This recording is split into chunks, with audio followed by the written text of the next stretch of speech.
తెలంగాణలో ఎంతో ఘనంగా జరిగే నాగోబా జాతరకు ఏర్పాట్లు పూర్తయ్యాయి. ఆదివాసీల సంస్కృతి సాంప్రదాయాలు ఉట్టిపడేలా జరుపుకునే ఈ జాతర కోసం ప్రత్యేక ఏర్పాట్లు చేసింది ప్రభుత్వం.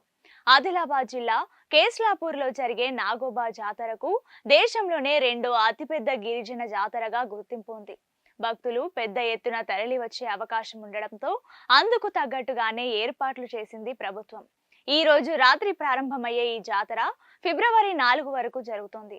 నాగోబా జాతర ఉత్సవాలను 8 రోజుల పాటు ఆదివాసీలు సాంప్రదాయ ఆచార వ్యవహారాలతో నిర్వహిస్తారు. కడెం మండలంలోని గొడిసెరియాల పరిసర ప్రాంతాల్లో ప్రవహిస్తున్న పవిత్ర గోదావరి జలాన్ని కాలినడకన తీసుకొని వచ్చిన మోసరం వంశస్థులు కేస్లాపూర్కు చేరుకున్నారు.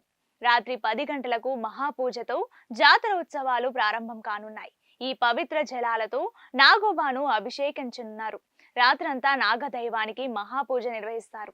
నాగోబా జాతర ఉత్సవాలకు తెలంగాణతో పాటు మహారాష్ట్ర, మధ్యప్రదేశ్, ఛత్తీస్గఢ్ రాష్ట్రాల నుండి భారీ సంఖ్యలో గిరిజనులు తరలిరానున్నారు.